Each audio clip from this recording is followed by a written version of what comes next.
Clouded daylight poured like ashfall, a pale sift of sun diluted by the flotilla of surveillance drones that never left the sky anymore. Inside the beltway, the air tasted of ionized metal, as though the whole city had been soldered shut. No cars from beyond the 14 newly erected checkpoints could enter.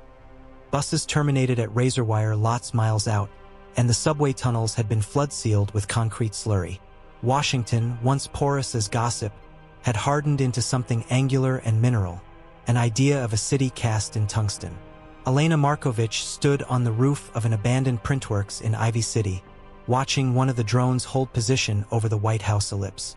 From this angle, the gleaming wall snaked west along the Potomac, a triple-layer barricade of steel struts and graphene mesh.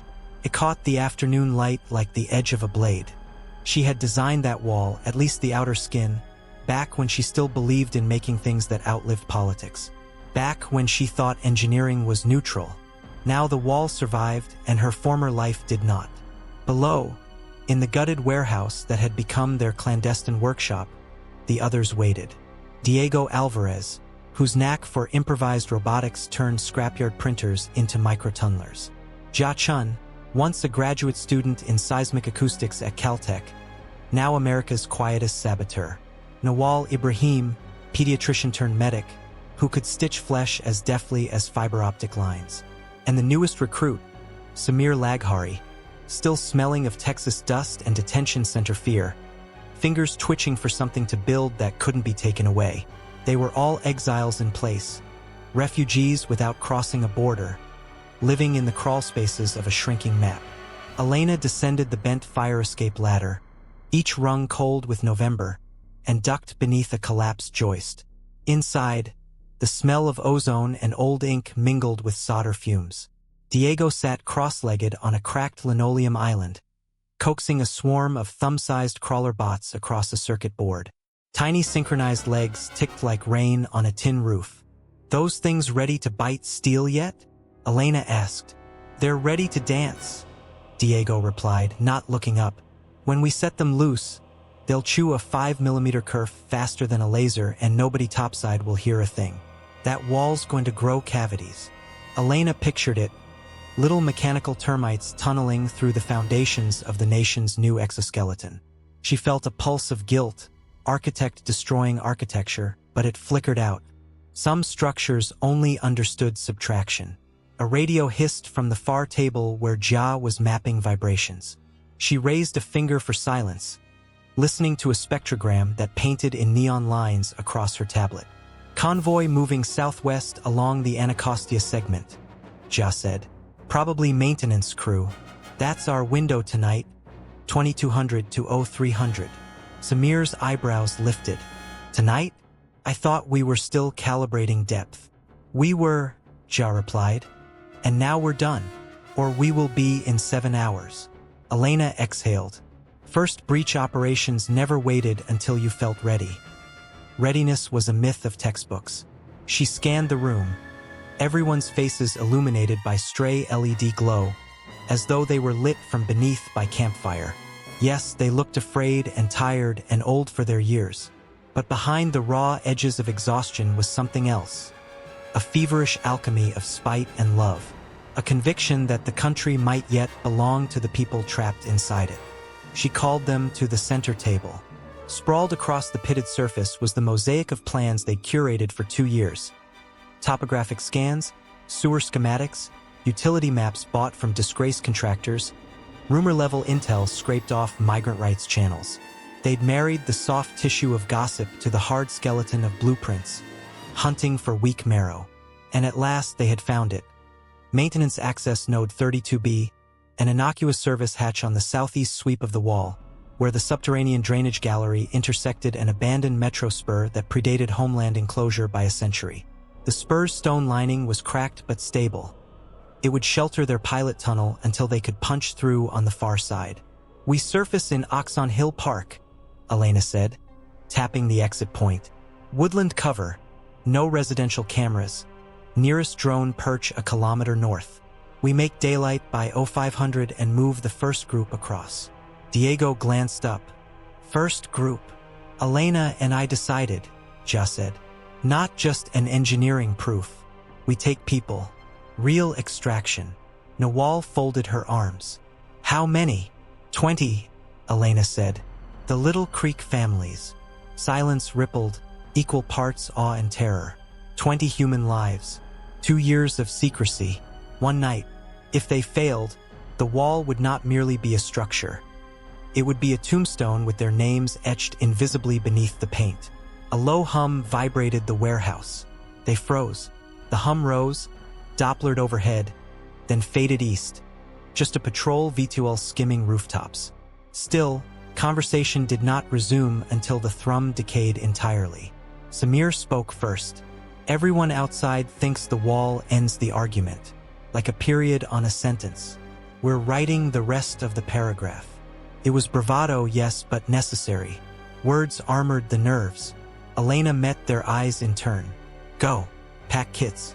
Eat something that's not from a tin. I want everyone back here by 1900. From then, calm silence except encoded pings. We move. They scattered, energy crackling where fear had been static. Elena stayed, rolling her shoulders, feeling the weight of the building press down like an invisible ocean. The plan was no longer a diagram but a countdown. 6 hours, 58 minutes. Washington's blackout curfew began at 2200. Streetlights dimmed to a sodium glow, enough to expose movement but too weak for resistance to read by. In the industrial quadrants, the only life came from feral dogs and the occasional food drone delivering pork rations to fortified depots. Inside the printworks, the team moved as shadows among defunct presses. They wore dark gray coveralls streaked with antithermal paste. The color was matched to the city's median asphalt temperature, confounding infrared sweeps. Each carried a slim backpack containing rebreather, water, medkit, and a cylinder of microbots wrapped in magnetic tape like a sleeping python. The tunnel entry was a rusted service grate beneath K Street. They pried it up, dropped into a storm culvert, and followed the chalk sigils Diego had scrawled earlier, cryptic loops and arrows pointing the way like modern petroglyphs.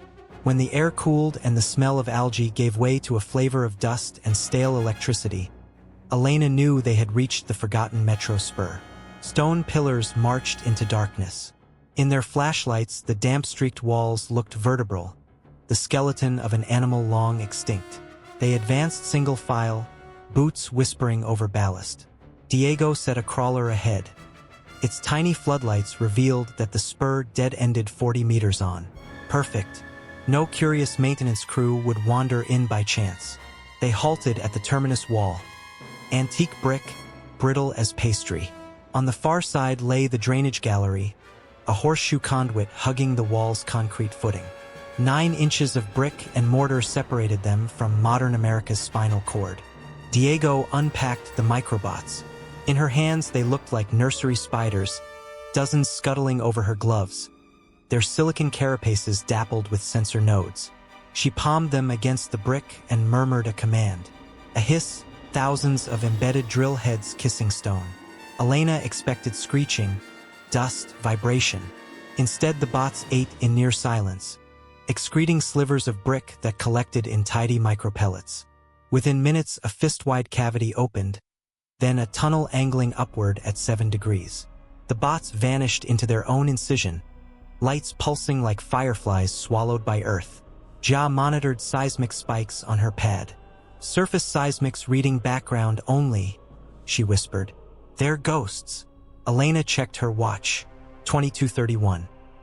Above their heads, Node 32, BS maintenance crew would have clocked off and the replacement squad was not due until 0500. The schedule they'd bribed from a Homeland contractor, but bribes were unreliable. Homeland rotated shifts without warning. Another reason to move tonight. Another reason to pray. Minutes stretched. The only sound was the distant drip of water and the occasional nuance of brick surrendering like crust giving way to soft crumb. At last a breeze wafted from the tunnel, bearing the chemical tang of polymeric concrete. Open air. Elena's pulse skipped. Diego signaled, breach completed. Through the new aperture they crawled, Elena first, Diego behind feeding data strips to the bots for reinforcement. The crawl space was coffin-tight, but the bots had lined it with a mesh that flexed for passage while absorbing weight. After 3 meters, the tunnel widened into the drainage gallery. Here the wall's belly exposed itself. Ribs of rebar, humming power conduits, a fiber backbone pulsating with data bursts. The gallery ceiling was just high enough to crouch. Condensation ran in rivulets, tapping metal like timid fingers. Jia took seismic again. All clear. Samir unpacked fiber tap clamps, his hands steady now. Within seconds he had piggybacked onto the wall's sensor grid, replaying dampened status packets so the system would interpret any vibration as nominal. It was more than camouflage. It was illusion, rewriting the wall's own narrative of itself. At 2312, Diego placed a gel charge against the conduit sheath, non-explosive, more like an ulcerating acid that would erode a grapefruit-sized cavity and let the crawlers out on the exterior face. She set the timer for 0415, 73 minutes before shift change. Enough margin for extraction, not enough for detection and containment. The work completed, they retraced their path. As they descended into the metro spur again, Elena checked the time. 23:52. 6 hours until sun breach. At Little Creek Tenement, 20 souls waited in a windowless laundry room that smelled of bleach and apprehension. Nawal and Jia arrived first, giving nods and numbers. You are 15th, you are 7th, you are a child, so you go in my arms. No one spoke louder than murmur. These were families whose asylum claims had been nullified by presidential decree, who faced deportation to countries they barely remembered. Elena had chosen them because they were small in number and utterly invisible to the state. Citizens would be noticed if they vanished. The undocumented simply evaporated. At 0100 the convoy began. Laundry carts with false bottoms rolled down service elevators, across alleys patrolled by nothing but cockroaches. Each cart contained 2 evacuees wrapped in thermal damp blankets. They were smuggled into the printworks, down the culvert, through the metro spur, and staged in the drainage gallery's dead air pocket. Nawal administered anti-panic sedatives in whispers.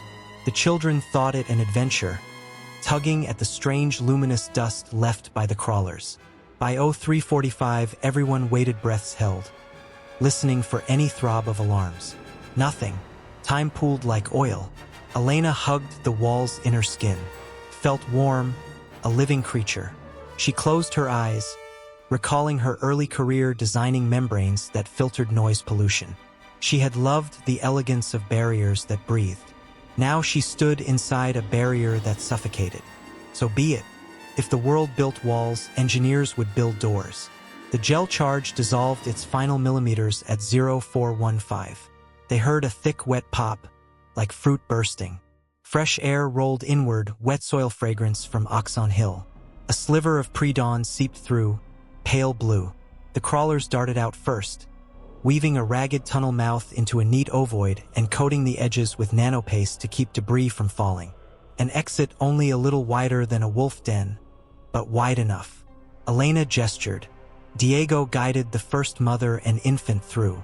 Samir crawled ahead, machete trimming roots. The hush of leaves greeted them. No spotlight, no rotor noise. As the pair emerged, they slipped into brush dense as whispered prayers. 2, 4, 6 more. A rhythm. Crawl, emerge, vanish into the woodline. Nawal shepherded with murmurs in Arabic, Spanish, Pashto, languages of longing and apology. Elena clocked the countdown, 68 minutes until first drone sweep. At evacuees 12 and 13, Gia's pad blinked red. Seismic spike, she hissed. North buttress. Someone's testing instrumentation. Diego's fingers danced over her wrist unit, injecting noise into the grid. False lead. Bought us maybe 5 minutes. They accelerated. 15-minute sedation windows on the children were closing. Some began to whimper, tiny echoes in the gallery. Nawal pressed sweets to tongues, shushed like wind through reeds. Outside, dawn peeled the horizon. Birdsong, miracle after nights of silence, filled Oxon Hill's canopy, but Elena heard only rotor wash memory. One by one, the crawlers retreated, sealing seams behind them with chameleon resin. 20 souls were outside. Only the team remained. Extraction route East 3, Elena ordered. They had to traverse the drainage gallery another 40 meters south, punch into the Metro Spur's southern crawl, emerge near Blue Plains, and slip onto the Potomac by boat. Plan within plan, escape nested like Russian dolls. They crawled. Crawlers preceded them, erasing tracks. At 0508 Gia's seismic board blanked. Sensor net offline. Someone cut power upstream, she said. Eyes are blind, but dogs might be coming. Indeed, a distant echo tremored. Boot falls in metal corridors. In the dark, Elena felt something like joy. They had sensed the wound, but too late. 20 people were already beyond reach. Whatever happened now, hope had breached. Boot falls grew. Samir dropped his pack, flipped the switch on a scrambler. It spat white noise pulses that would invert thermal gradients, confusing pursuit. He looked lighter for it, almost airy. They pushed on. The southern crawl elbowed upward into daylight's bruise at 0552. They emerged behind an abandoned pumping house. River stink strong enough to mask human scent. An inflatable raft waited under debris netting.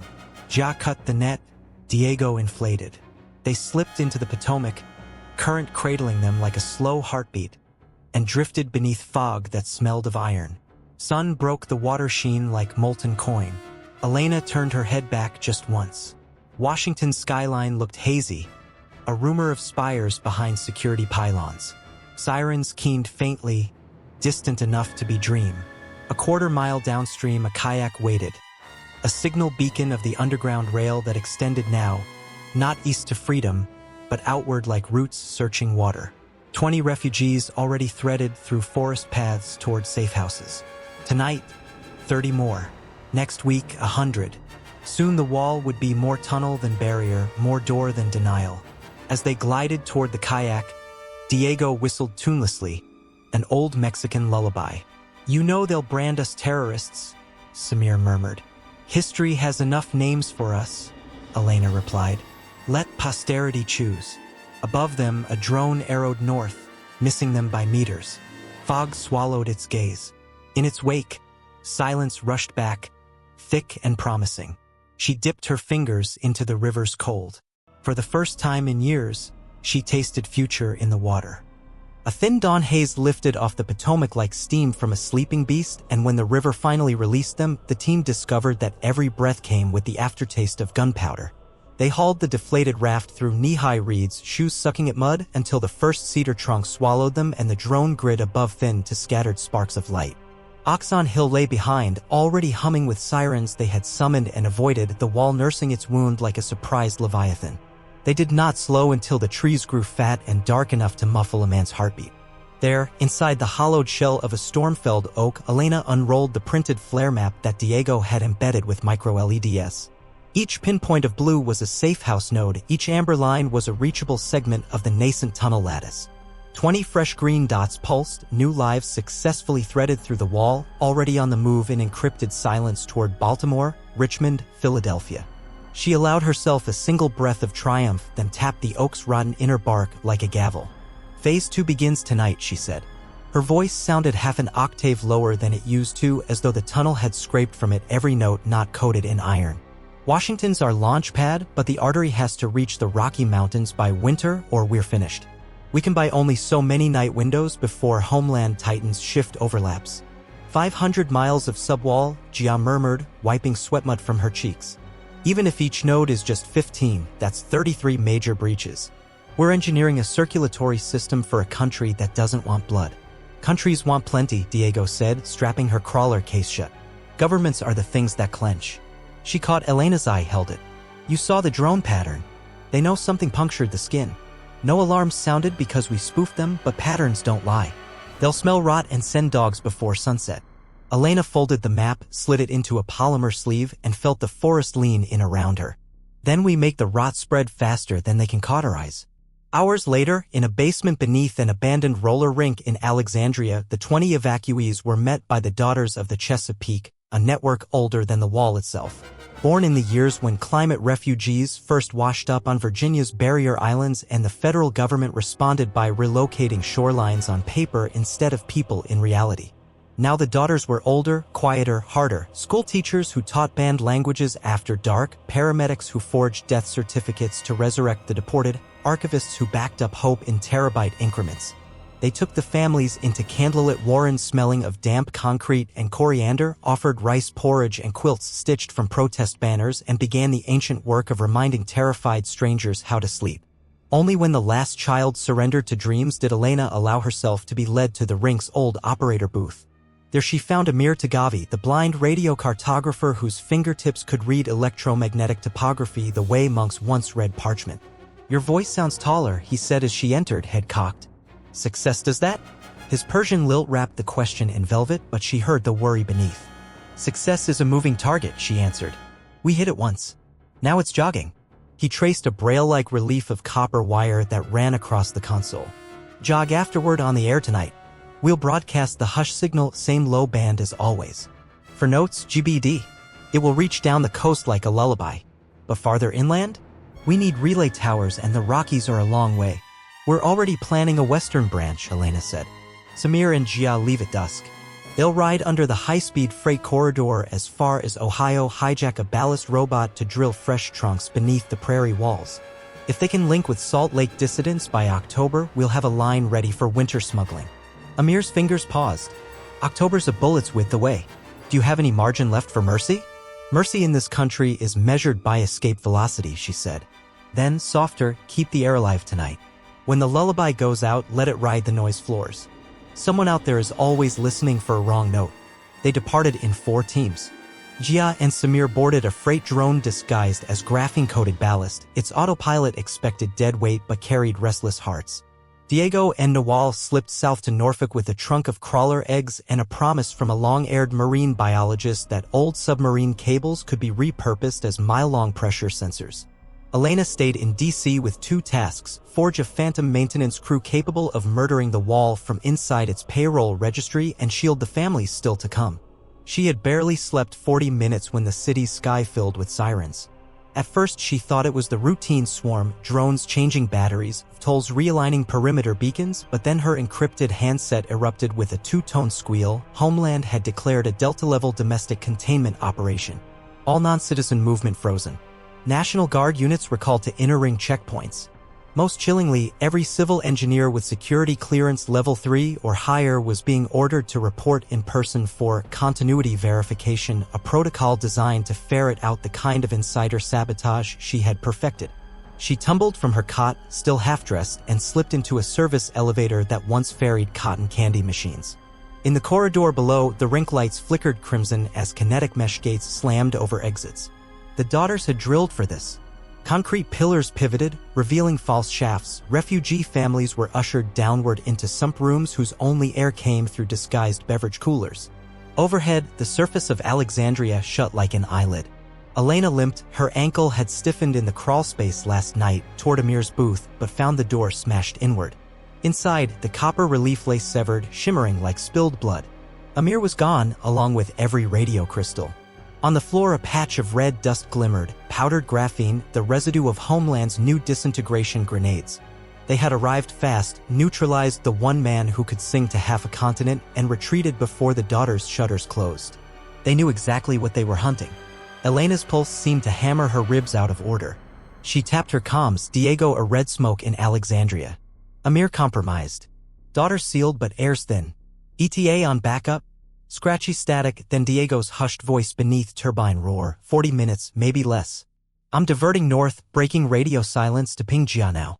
No, Elena whispered, already sprinting toward the old loading dock. If they're triangulating, we limit emissions. I'll get the families out another way. Roof grid's alive, Diego protested. Surface movement equals heat signature equals war dogs. Elena slid a battered roller door, revealing a narrow drainage trench barely high enough to crouch. Then we go lower. She guided the first 10 evacuees, mostly children and elderly, into the trench, past cables slick with algae, until they reached a rusted sluice gate welded decades ago when rising seas had first threatened to baptize the capital. With a borrowed plasma hacksaw, she scored the welds, sparks hissing into darkness, and pried the gate free. Cold tidal water lapped shin-deep, carrying a fecal stench, but it was moving water, anonymous and history-erasing. They slogged south under Alexandria's streets, flashlights hooted, footsteps drummed into liquid hush. Above, vibrations rolled like distant freight, Homeland armors repositioning, searchlights carving the clogged alleys.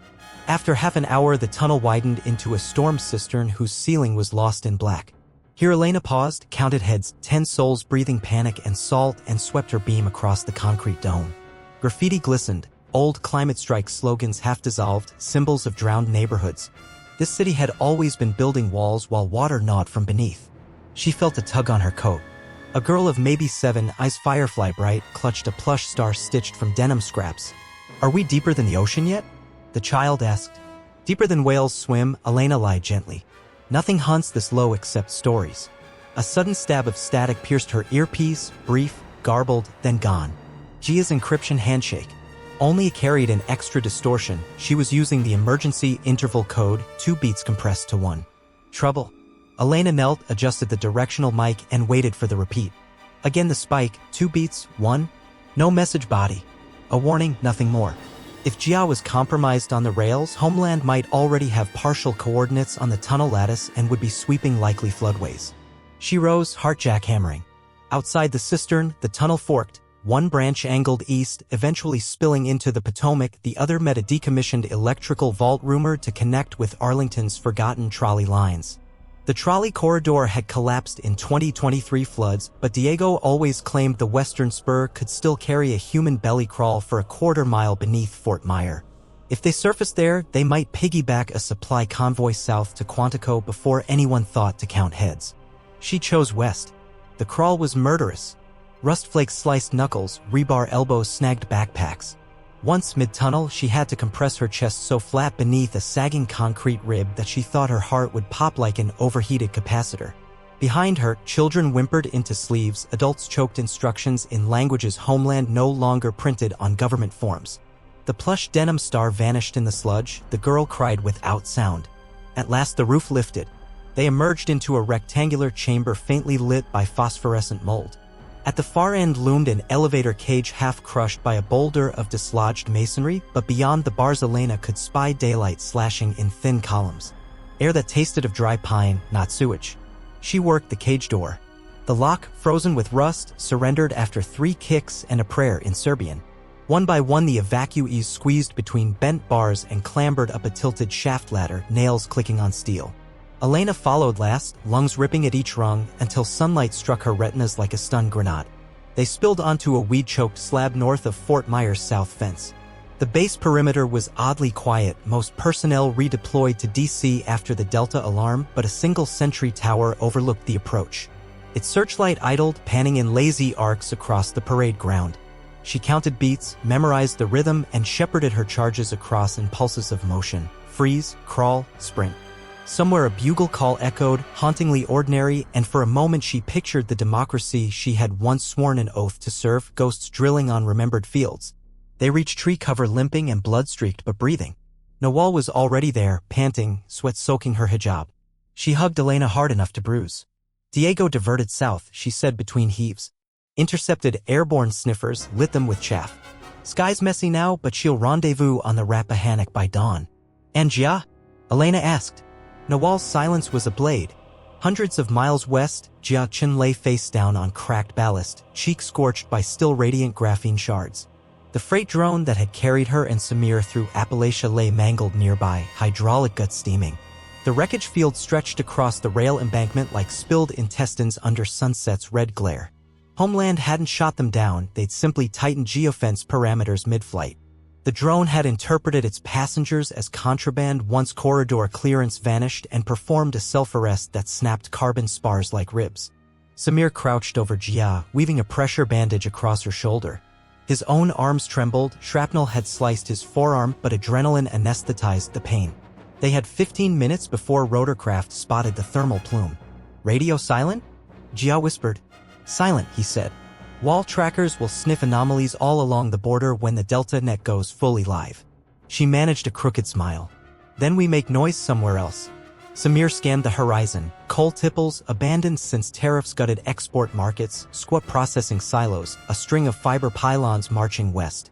Infrastructure, the bones of empire, forgotten but unbroken. Those pylons carry the central wall backbone, he said. Data, sensor telemetry. We tap them, feed a recursive loop, same false seismic lull we used in DC, and drown the entire grid in white noise. They'll waste hours ghost chasing. Ours might birth a revolution, Jia murmured. They scavenged the drone wreck for intact power cells, lashed them into a makeshift Faraday curtain, and spliced a crawler into the fiber conduit. Midnight glimmered overhead when the first echoes of chaos rippled through Homeland's network, sensor fields hallucinating floods in Arizona, brush fires in Maine, wolves pacing along the Rio Grande. The wall had become a liar to itself. Jia, feverish from blood loss, pressed her forehead to the fiber sheath. Listen, she breathed. Samir bent close. Through the hum he detected something faint, for musical tones, repeated, distorted by packet jitter, G, B, E, D, Amir's lullaby, loose despite his capture. The air was still alive. Jia's hand slipped from consciousness. Samir caught her, cradled her against ballast, and weighed choices, stay and stabilize her, or abandon the grid attack half-done to drag her west where black market surgeons waited. Either path risked all. He chose the third path. He flagged an encrypted burst toward Diego's last known satellite stub, packaging coordinates, medical status, and an instruction code Elena would recognize, Claymore Orchard. It meant set charges along every vulnerable strut and bring the whole scaffold down if capture loomed. Better a country with broken bones than a population entombed. Flashing beacons drew closer, rotorcraft at least 3. Samir kissed Jia's hairline, then heaved her across his shoulders and limped for the tipple yard. He had mined it earlier, too small to level pursuit, but enough to write light across the sky like an SOS. Behind him, the pylons sang phantom data to the night. In Richmond, Elena heard the distant boom through a woman's smuggled ham receiver. She knew it was Samir. The signature pattern matched his fondness for a triple-charge echo that stuttered mountains. She clenched her fists until her palms bled, then steadied her voice for the roomful of refugees who waited for someone to tell them the blast meant good news. It's the sound of the wall losing count, she announced. Every breach we carve, it grows more uncertain, and uncertainty is how all tyrannies die. Somewhere outside, militia trucks prowled boulevards once famous for statues now melted down to feed the wall's exoskeleton. Inside, Elena unfurled a fresh section of flare map. New blue nodes winked into life, while old ones dimmed where safe houses fell. The lattice was alive, mutating faster than the state could amputate. Nawal touched her elbow. Children are asleep. We've warm broth. You need calories and hours of unconsciousness. Elena shook her head. Hours are a myth. Tonight we blueprint the Denver link. You'll blueprint nothing if you collapse. Then brace my spine with adrenaline. Nawal studied her, eyes fierce with sisterly wrath, but instead of arguing she produced 2 ampoules of synthetic glucose and a folded scrap of paper. On it was a crudely drawn star, blue denim ink. The little girl had pressed it into Nawal's hand before surrendering to sleep. She said to give this to the engineer who digs whale-deep tunnels, Nawal whispered. Elena traced the star's frayed edges. A talisman against the dark. She tucked it into her breast pocket where it lay over her heart like a compass. By dawn, Homeland broadcast a new order, Operation Hemlock. Any citizen found sheltering unverified persons would face summary relocation to labor colonies in Nebraska's nitrogen fields. Utility drones dropped pamphlets over suburban lawns, and local news anchors echoed the decree between weather updates. But on pirate frequencies, Amir's lullaby fought back, multiplying in duet with the static storm Samir had unleashed. The wall sensors twitched, automated turrets rebooted into maintenance loops, supply convoys stalled at checkpoints because their own RFID badges now read as counterfeit. In the confusion, 400 migrants escaped a detention hub outside El Paso through a drainage cut rumored to be the work of Jia and Samir months earlier. In North Carolina, National Guard units refused to fire on protesters after their targeting optics went blind. And in the marshlands of Louisiana, a flotilla of shrimp trawlers spirited families into the Gulf under cover of falsified Coast Guard beacons. The wall still stood, but it no longer believed in its own solidity. 2 nights later, Elena finally slept, her body surrendered across a cot in the basement of an old Confederate ironworks, the flare map glowing beside her like a nervous constellation. She dreamed of the wall not as steel and graphene, but as glass, transparent and ringing like a giant wine glass in the wind. With every refugee who slipped through, someone tapped the glass and a hairline crack raced outward, singing. She awoke to Diego's whisper. The hacker crouched at her bedside, eyes rimmed red. Samir's captured, she said. Homeland streaming his image on internal propaganda loops. Accuses him of orchestrating last night's sensor sabotage. Elena's ribs turned to ash. Alive? For now. They're transporting him east, Arlington Tribunal. Public trial, Capitol broadcast. Trial means timeline, Elena said, voice empty. We have a clock to steal him back. Diego shook her head. He sent Claymore Orchard. If capture imminent, turn the lattice into shrapnel. He chose martyrdom. Martyrs are immortal, but they're also dead, Elena snapped. Refugees need living architects. We've saved hundreds. We'll save thousands more, but only if we refuse every binary homeland hands us. She rose, bones aching, denim star pressed flat against her heart. In the corner, the flare map pulsed with new anomalies. Red fractures where sensor fields misreported their own integrity, blue bursts where spontaneous cells of engineers had begun drilling copycat tunnels without her blueprint. The lattice she birthed was now a hydra, heads multiplying faster than any mother could count. Elena placed her palm on the map. Then we steal Samir, she said.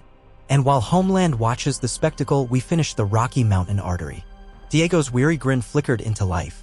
Now that sounds like engineering. Outside, sirens swept past yet again, but somewhere amid the wail another sound threaded through. Children laughing in their sleep, safe for one more dawn. The wall rang on brittle crystal under a gathering storm of music. In the subterranean gloom beneath Richmond, Elena stood before a wall-spanning panel of smart film that flickered with a living cartography of rebellion. High-resolution LiDAR sweeps merged with crowdsourced graffiti, each new tunnel rendered as a capillary of molten amber against midnight blue. The East Coast lattice pulsed like an irregular heartbeat, healthy in its chaos, dangerous in its growth. Somewhere inside that thicket of lines was a single argon-colored glyph, Samir's prison convoy, tracked in real time by a dozen hijacked traffic cameras and 2 sympathetic satellites still flying under obsolete call signs. Every few seconds the glyph jittered, then resettled on the highway between Fredericksburg and Quantico. It was flanked by 3 escort icons, autonomous gun trucks retrofitted with anti-personnel turrets and bleeding-edge jamming suites. The convoy crawled at 40 miles per hour, headlights dimmed to preserve drone vision acuity. Homeland wanted Samir on display, but they wanted him alive even more. He was a trophy destined for a televised trial that would prove the wall was impervious, the lattice doomed. Diego slouched on a camp stool, running final compile on a worm that would eat the gun truck's LiDAR stacks. She had not slept since the capture and looked as though she'd siphoned the last of her body's color into code. 2 minutes to handoff, she muttered. If the relay glitch works, we blind their front sensors for 12 seconds. 12? That's a bullet's half-life. Steal your timing from Moonlight. Elena flexed her left hand, micro-tremors wavered along her fingers. Moon's behind Cloud Ank tonight. Then find a myth, Diego snapped, but softened immediately. Sorry. The code's hungry. Noelle slid between them, clasping 2 matte black ampoules of neural stimulant. Drink. Both. Her medical bag drooped from one shoulder, threads fraying where it had snagged on rebar during their last crawl. I'll keep Samir breathing if you bring him to me alive. Break the convoy, drag him to the service culvert at grid 63. I'll have field anesthesia ready. How many inside the lead rhino? Elena asked. 4, Diego said. Pilot, gunner, 2 masking nodes. All full exos. Their armor eats .50 cal and metabolizes shock trauma. Cut power in their statues. Elena nodded. Static kills broadcast. We use analog. She stepped away, trying to calm the swarm of thoughts gnawing her skull. In a corner of the vault, the little denim star, rescued from sewer sludge, laundered, dried, hung from a copper nail. It fluttered each time the ventilation fans changed pitch as though measuring the atmosphere for prophecy. She touched its frayed edge, felt the quiet reassurance of hand-torn cloth, and let her pulse slow to match the low thrum of the fans. 60 seconds, Diego called. Elena exhaled. Outside, beyond the ironworks and the sleeping city, 20 volunteers adjusted improvised EM grenades in the weeds along I-95. None were professional soldiers, they were linguists, fry cooks, laid-off machinists, and one 90-year-old civil rights lawyer who insisted that age did not exempt her from history. Everyone wore patched carbon fiber rigging reappropriated from construction harnesses. Each rig had twin grapples tipped with serrated tungsten hooks. They would not kill the guards unless forced. This was not a war of numbers but of symbols, and the most dangerous symbol was a body count the public could not ignore. Elena's plan was painfully narrow: freeze the convoy, breach the transport hull, extract Samir, vanish underground before Homeland knew which law of physics had betrayed them. 30 seconds, Diego whispered. She touched the worm's execute glyph, and a cascade of nonsense flashed across the smart film: coordinates, S-box permutations, the digital equivalent of a witch's incantation. Then the argon icon flickered twice and slowed, caught in algorithmic molasses.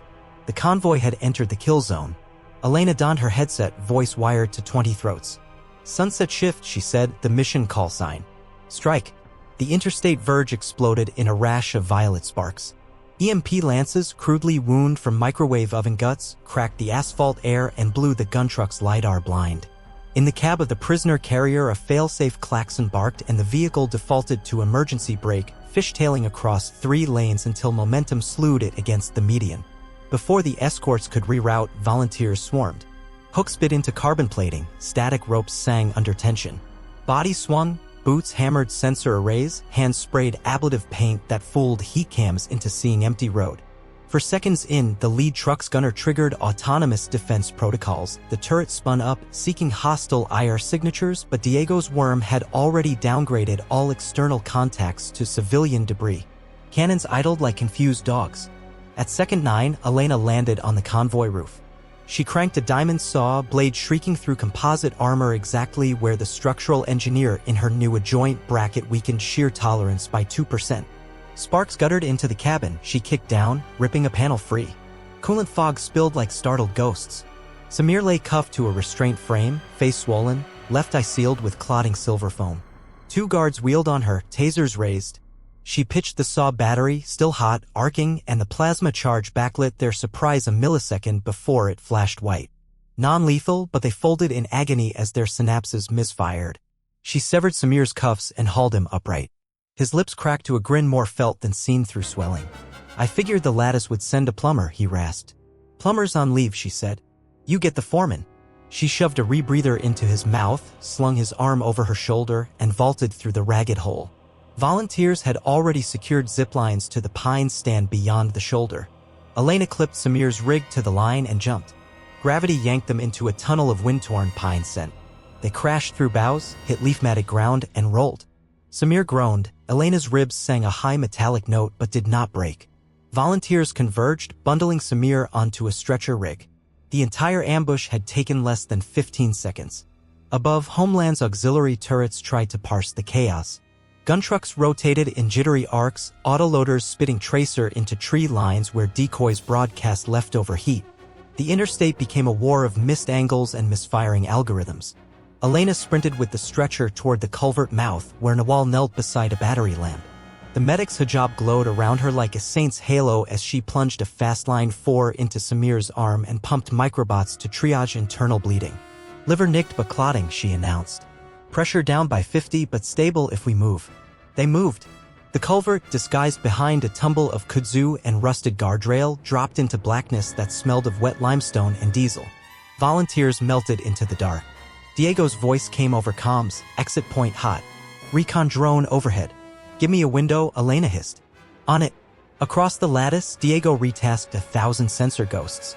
Traffic cameras in Roanoke blinked phantom tank columns. A weather satellite reported a derecho where clear skies reigned. Homeland's network convulsed, attention fracturing like a mirror.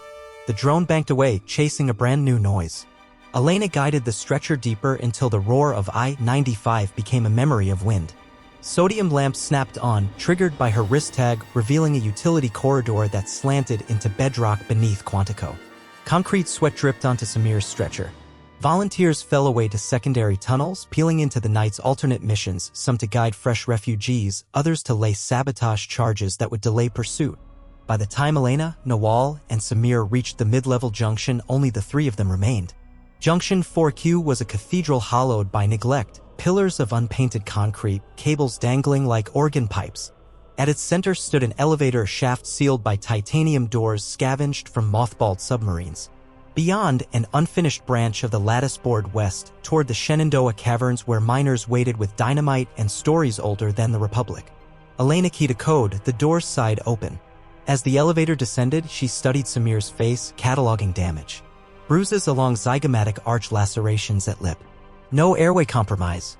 But his eyes, one swollen shut, the other burning with lucid fury, told her this extraction was only half a victory. Homeland had captured something more valuable than his life. Retinal patterns, voice prints, the intimate maps of his biometrics. He could never touch surface net again without triggering 1,000 silent alarms. "We'll scrub your prints from the lattice," she said. Samir coughed a laugh. They already own them. We evolve. Identity is version control. Elevator doors opened on a roar like ocean surf. An underground river coursed through a natural chamber 40 meters tall, lit by stray halogen floods. The water glimmered iron red, rich with clay. It carved a serpentine tongue westward beneath the Blue Ridge. It was the Shenandoah's hidden twin, known to bootleggers since Prohibition and to the lattice for exactly 9 days. Flat-bottom skiffs bobbed at the quay, aluminum welded from decommissioned railcar roofs. Diesel-electric outboards idled in near silence. Miners in headlamps saluted Elena and Samir with muddy fists. Nawal administered a final shot of pollen nanites, bandaged Samir's torso with pressure mesh, and secured him onto a shock-absorbing litter between fuel drums. He will bleed again if jolted. The river is our smoothest road. She turned to Elena. Richmond need you. I handle the passage. Elena hesitated, the instinct to guard him gnawed, but she knew better. Leaders had to hand flame to others or burn alone. She squeezed Samir's hand, then stepped back as the skiff pulled into the current. Diesel hummed low, the boat vanished into ink, headlamps bobbing like fireflies until swallowed by geology. She allowed herself one breath of relief. It tasted of moss and motor oil. Surface level, Homeland declared the convoy assault an act of domestic eco-terrorism. Drones saturated the corridor with tear gas and magnetized shrapnel, but the vigilantes were already vapor, flesh recoded as rumor. Governor-controlled stations replayed grainy dashcam of masked figures rappelling like phantoms. Pundits demanded martial law, stock markets hiccuped and then spiked as defense contractors smelled golden contracts. Yet beneath the noise, sympathy bloomed. Footage of Samir's bloodied face circulated on dissident clouds, hashtags knitted across borders, weaving the lattice in flesh as well as stone. In Denver, a rogue band of city engineers tunneled through the abandoned baggage levels under Union Station and reached the electrical trench feeding the Rockies segment of the wall. They threaded Diego's newest crawler eggs into the conduit, each etched with graffiti, doors over walls. That night the western grid went dark for 7 minutes, long enough for 33 asylum seekers to vanish into foothill pines. In Kansas City, longshoremen sabotaged drone container readers, smuggling nanotube rebar destined for the wall onto freight motors bound for Appalachia. In Miami, climate evacuees hacked coastal flood sensors, spoofing data so that Homeland diverted 3 divisions to a phantom hurricane. Everywhere molecular fissures multiplied. At Richmond Command, Elena's smart film board now required 3-dimensional layering. The lattice was no longer a map but a galaxy. She pulled on AR goggles to navigate vertical stacks of tunnels, safe houses, quantum-encrypted microgrids. Volunteers zipped between nodes faster than she could assign them. Autonomy had outpaced Central Command, she was becoming obsolete, and the knowledge thrilled and frightened her. Her thoughts staggered when Diego burst into the vault, hair soaked by rain she'd probably not noticed. Data scraped from Homeland, she panted. Arlington Tribunal canceled. They're moving straight to execution, public livestream, 12 hours from now. Elena's gut clenched. But Samir's free. Diego shook her head, eyes flickering with unshed dread. Not Samir. Amir. They never registered the blind man, no citizenship file to leverage. They claim he orchestrated the convoy attack via pirate radio. Anu. She swallowed. They're calling it Operation Blindfold. Making an example of disability as treason. The room chilled despite sourceless humidity. Amir, whose voice had sung GBED into the ether, whose fingers knew the wall's pulse better than algorithms, was now a sacrificial lamb. Elena's mind ran permutations, how many guards, what caliber sensors, whether the tribunal site had subterranean weakness. But even as plans blossomed, she knew the lattice was stretched thin. Too many simultaneous fronts. A rescue might succeed, but it could also snap the delicate silence that kept their tunnels secret. Echo every tunnel at once, she heard herself say. A full symphony of breaches. We turned the wall into a flute and let the world hear it scream. Diego stared. A synchronized strike across 4,000 miles? Coordination lag alone. 7.3 microseconds per node via the quantum relays you finished last month. Those relays are untested under live load. Elena's voice steadied. Everything is untested until someone refuses to die. Silence settled like dust, thick but charged. Then Diego's grin, the feral one, carved her exhaustion. I'll need every crawler egg, every slab of gel, every volunteer with a shovel. You'll have them. Nawal stepped from the shadows, wiping scalpel steel with bleach rag. And you'll need me to keep them standing. Elena met her gaze. Operation name? The medic's eyes narrowed. Call it Starfall. Night swelled across the hemisphere. Volunteers knelt in mud, in sewers, in mines, in forgotten missile silos, each clutching a wrist tag blinking dormant red.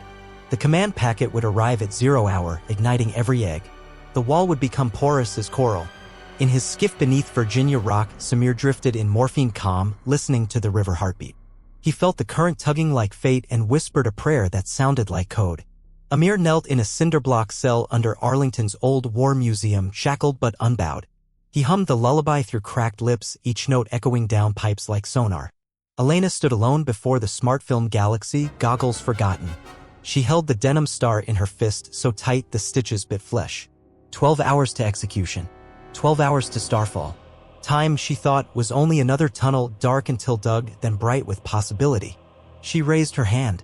The galaxy of tunnels shimmered, awaiting command. Sunrise shift, she whispered into the mic, and the lattice listened. The hour before starfall began as a hush that stretched over the continent like silk pull taut. A gray-blue pre-dawn crept up the Atlantic seaboard, and every open surface, window panes in crumbling row houses, puddles in freight yard craters, burnished steel of commuter rails carried back the same dull reflection, a country holding its breath. Elena Markovich leaned her forehead to the cool concrete of Richmond Command and felt that breath reverberate through the wall itself. For 3 sleepless days she and Diego had braided encryption canals through the lattice, rerouted power taps, injected one-time keys into every node that still trusted their signatures. Now the network of tunnels, taps, crawler nests, safe houses, pirate transmitters, and quantum relays resembled less a piece of infrastructure than a living nervous system, sensory ganglia sparking in Brooklyn sewers, Nevada culverts. The caliche under El Paso, each waiting for a single impulse to fire. T-minus 58 minutes. Down the corridor, a chorus of acetylene torches sang as volunteers welded rebar braces across the blast doors. Nawal hustled between triage pallets, stacking antibiotics and quick-clot packages with the detached urgency of someone arranging flowers. Outside, Richmond's avenues lay silent under curfew, but Elena pictured the rest of the lattice, families hunched in basement passages they'd widened by hand, dissident soldiers double-checking shaped charges disguised as traffic delineators. A retired jazz pianist in New Orleans tapping out GBED on a plundered Coast Guard signal buoy just to prove the lullaby still traveled wet salt air. In the Blue Ridge, Samir slept under dripstone ceilings while miners tested diesel pumps, preparing to flood emergency shafts if Homeland marched armor into the hills. All of it, every fragile sliver of hope, hinged on that single glyph now pulsing crimson on Elena's smart film wall, Arlington Old War Museum, lat/long fixed at 38.888 degrees north. 77.070 degrees west, status flag, execution set 8 o'clock EST. Amir would die in 57 minutes unless the wall collapsed first. Diego's boots scuffed behind her. Southwest relay locked, she said, voice raw. Las Cruces to Ensenada nodes talking without packet loss. Denver grid, 40% power in reserve. She flicked a hollow window outward, strings of green checks spilled like beads. But the Carolinas segment is glitching. Annapolis seawall dampers keep flipping to safe mode. We lose them, we lose 5 East Coast breach teams. Override manually, Elena said. I'd have to rewrite a firmware stack in 35 seconds. Then we accept the risk. She turned from the display, placed both hands on Diego's shoulders. When the clock hits 0, you fire the pulse no matter what's red, green, or on fire. Promise. Diego's smile quivered, fierce, terrified. I promise. She wiped a sleeve across her brow, streaking code grease across one temple like war paint, then disappeared down the row of servers. T-minus 44 minutes. 3 stories beneath Arlington, Amir Tagavi flexed the numb fingers of his right hand, willing blood back into knuckles cinched raw by plastic ties. He sat on a folding steel chair inside a makeshift broadcast studio, the kind of prefab set Homeland favored for propaganda trials. For polished floodlights bracketed him, though only 2 were powered up, leaving his left side in semi-shadow. A teleprompter scrolled looping bullet points, confess/undermine tunnel myth/promise safety to refugees who surrender. He could not see the words, he tasted them as heat and electronic flicker. But he understood the performance. A blind man would be paraded on camera, forced to admit that hope was folly, then silenced under the new sedition statute. History always loved martyrdom when it could choreograph the lighting. A guard adjusted the collar of Amir's khaki jumpsuit. Thirsty? She asked, the question thick with rehearsed sympathy. My throat is fine, he replied, voice gentle enough to rasp her conscience. What time is it? Almost 7. A pause, then quieter. They say your friends rescued the man you sang to last winter, the one called Laghari. Amir angled his blindness toward her voice. I sang to anyone who would listen. The guard's breath hitched. He heard the rustle of a paper cup, the shifting of boots, the small tremor of empathy suppressed. Then she stepped back, heels clicking into parade rest. Sympathy aborted. Beyond her, he sensed the drone of servers, the metallic tang of cable conduits in tension like cello strings tuned too high. Somewhere far overhead he thought he heard the city shiver. T-minus 33 minutes. In the Shenandoah Cavern port, Samir woke to the chug of outboards. The morphine haze had thinned, pain lanced his ribcage with each breath, but clarity returned, a diamond-edged awareness of heartbeat, echo, and the distant percussion of rock bolts. Miners clustered around portable consoles, eyes flicking from watch faces to seismograph traces to the digital clocks they'd synced against Richmond Command. Samir forced himself upright, ignoring Nawal's earlier orders to rest. A gray-bearded miner propped him against a pillar. You got no business vertical, the man said. Neither does the wall, Samir replied. How close are we? Couple thousand crawler eggs chewing on the wall's Shenandoah footings right now. Timers tied to Richmond's packet storm.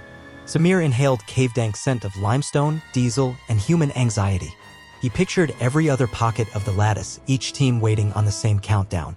The elegance of it stunned him, thousands of ordinary people acting with orchestra precision, their only conductor an algorithm Diego had knitted out of hope and caffeine. He remembered telling Elena weeks ago that identity was version control. Today, rebellion was version control. If any node failed, forks would spawn, new commits pushing until the entire code base of oppression collapsed under the load. T-minus 26 minutes. On the edge of Fayetteville, North Carolina, a busload of migrant families crouched in a drainage tunnel beneath a Walmart parking lot. A teenage girl named Sophia balanced a baby on her hip while scrolling the cracked screen of a contraband phone. No signal, Homeland had drowned cellular nets for 5 states. Sophia did not know terms like quantum relay or starfall. She knew only that at sunrise someone would guide them into a pipe under the border wall and that noise fireworks? Bombing? Thunder would tell her it was time to run. She hummed a lullaby her mother once sang while harvesting tomatoes south of Juarez. For notes repeated, GBED. The baby gurgled. A grandmother tracked rhythm on rusted rebar with fingernails. Hope, illiterate in theory, nevertheless tunneled in practice. T-minus 17 minutes. Richmond Command smelled of overheated silicon and fear sweat. 3 of the 6 wall monitors flashed amber, Carolina's instability, Annapolis dampers, and now a packet backlog ripple through the Midwestern fiber trunk. Diego skidded to a stop beside Elena, breath ragged. Cleveland node throttling. Something's eating bandwidth, maybe Homeland injecting noise. Can we reroute? Not with microsecond latency. I could kill the trunk, but then Denver goes dark. Elena pinched the ridge of her nose, the world kaleidoscoped into starbursts. No trunk, no western branch. We hold the line. If Denver misses the window, they can pop late. Starfall must be simultaneous or the wall redistributes load. I know, Diego whispered, frustration flaring. Give me 10 seconds and a miracle. Elena forced calm. She pulled the denim star from her pocket, rolled the fabric between thumb and forefinger. This is the miracle. We breathe together at 0. Nothing else matters. T-minus 9 minutes. In the Arlington studio, the production team finalized camera angles. A technical director barked orders while a preacher in military dress rehearsed scripture about obedience. No one noticed the slight lag creeping into the teleprompter feed for microseconds, then 8. Off-screen, a security analyst frowned at her tablet. Localized magnetic noise cluttered the spectrum as though someone had dragged a giant lodestone through the sub-basement. She filed a diagnostic report that would reach headquarters precisely 49 seconds too late. Amir wet his lips. His heightened hearing picked up a change in the building's heartbeat, HVAC fans cycling irregularly, dampers choking on electrical interference. He felt the nickel cuff of the handcuffs grow warm, then cool again. Static charge dancing through metal. He smiled. T-minus 60 seconds. Richmond, Diego's fingers hovered over the execute glyph, knuckles bloodless. Ready packet in buffer. Shenandoah, miners locked blast doors, eyes on synchronized tablets. Samir gripped the pillar, willing his rib not to break anew. Fayetteville, Sophia tuned her ears for thunder. Arlington, the guard who had offered water flinched as floodlights flickered. The preacher cleared his throat. A red live LED glowed atop camera 1. T-minus 15. Elena whispered into the mic, sunrise shift brace. Diego closed her eyes. The countdown scrolled, 10, 9, 8. At 0, Diego's finger fell. A pulse, pure math writing squeezed light, surfaced in the quantum relays and detonated along copper and carbon fiber. Crawler eggs awoke by the tens of thousands, their microdiamond jaws eager for structural marrow. Gel packets foamed into acid lace. Seismic dampers flicked from attenuate to amplify. Every dormant fracture, every hairline void inside the wall's gargantuan skeleton suddenly found itself leveraged by a chorus of mechanical termites and data ghosts. In the Carolinas, steel studs groaned as if clearing throats. 500-meter swaths of graphene cladding puckered outward, shedding shards that tinkled like wind chimes. Sensors read the deformation as negative depth, impossible in engineering logic, and rebooted into stupor. Under Annapolis's seawall, defunct railway culverts erupted with fizzing slurry. Tidal water roared through excavating silt until a 100-meter segment of barrier settled 3 centimeters and then juddered like a stalling engine. Along Shenandoah's underbelly, crawler nests gnawed through footing grout faster than any demolition charge. When the load shifted, limestone pillars absorbed strain, but miners had drilled pressure vents. Air screamed upward, lifting wall panels like piano lids violently slammed. Across New Mexico, desert winds sailed clean through a 30-meter gap that had not existed a breath before. Sand-coated sensor arrays in seconds, erasing evidence faster than forensics could measure. In every breach zone, rebel teams herded refugees, scholars, deserters, unregistered dreamers through holes while debris still clattered. Smoke mingled with dawn. Arlington felt the shock as a shudder that rippled upward from bedrock. Lights blacked out. The teleprompter froze. Camera feeds died mid-bit rate. In darkness, someone yelled, weapons clacked. The preacher's voice climbed an octave. What's happening? Amir stood. Image sensors inside the cuffs tripped alarms, but backup batteries could not discharge. The electromagnetic surge had fried them. Plastic ties snapped under torque. His cane had been confiscated, so he steadied himself on the chair. The sympathetic guard groped in the dark. Sit, she hissed. Listen, Amir whispered. A distant roar gathered, stone fracturing, conduits liquefying, data screaming. Do you know the pitch of a wall dying? Richmond command rattled. Dust sifted from ceiling seams. Monitors spiked crimson error storms. Diego leapt forward, Midwest trunk offline, but we got Denver before cutoff. Elena sagged against a console. How's Carolina? Holding at 18% breach. That's enough for the pipeline. Then we run evac. She keyed the mic, all ferry crews execute torrent. Tom sliced at 90 seconds. In drainage tunnels below, pumps hammered, pushing compressed air that hurled people on wheeled sleds beneath highways. Above ground, Homeland Patrol drones listed, gyro arrays caught in algorithmic loops. Their cameras fed false skyboxes courtesy of Diego's earlier code injections. At Shenandoah, Samir watched limestone leap where it should have slumped. A wall segment overhead let out a whale's death call, low, booming, and then tore free, sliding 10 meters into darkness, leaving open sky beyond the ridge. Morning sun lanced the cavern, dazzling. Outside, the great steel ribbon of the wall swayed, indecisive. Time to leave, a miner shouted. Samir shook his head. We route west first. The arteries open. He staggered onto a skiff, engines revving louder than blood in his ears. 15 minutes after starfall, the wall still stood, but it was no longer singular. It was fragments, here a solid spine, there a lacework of holes everywhere, an architecture at war with itself. Homeland AI tried to segregate breaches with isolation partitions, but the patchwork code flew into recursion, sensors reporting phantom intrusions in Utah where nothing existed, drones chasing refugees who were already in Ohio. Everything the wall believed about its own integrity dissolved into static. In North Carolina, Sophia felt the earth shiver, then the pipe hatch clanged open. Volunteers beckoned. She hoisted the baby, ushered the grandmothers, crawled toward a roaring night lit by sparks and sky. On the far side, broken wall plates leaned like teeth. Beyond them lay trees, fog, and a dirt track that smelled of pine tar, freedom's uncertain geography. Elena spent the next half-hour triaging chaos. She tagged each region green, yellow, or bleeding, Appalachia stable, mid-Atlantic fluid, Gulf corridor surging but navigable. Diego rerouted data calls around burnt fiber until the lattice topology resembled fractal lightning. Nawal patched 3 concussed welders, then collapsed in a chair, pulse ragged. She smiled when Elena knelt before her. War's a poor motivator for triage, the medic whispered. Love's better, but love runs thin. Elena squeezed her hand. Give me 1 hour. Then we breathe. An alarm interrupted encrypted distress. Elena's eyes darted to the smartfilm. Arlington node? Underground explosion? Diego scanned logs. No external munitions. Looks like structural shear. The museum basement just lost load-bearing capacity. Amir, Elena breathed. Amir stood in a corridor lit only by red emergency strobes. Plaster dust coated his hair. Sirens hooped from every direction, painting air in spikes of sound. Boots pounded as guards ran, some toward armory cages, others perhaps simply away. None spared attention for an unarmed blind man pressing fingertips along the wall. He found a hairline fracture, warm to touch, throbbing faintly as if the building had grown a pulse. Crawler eggs?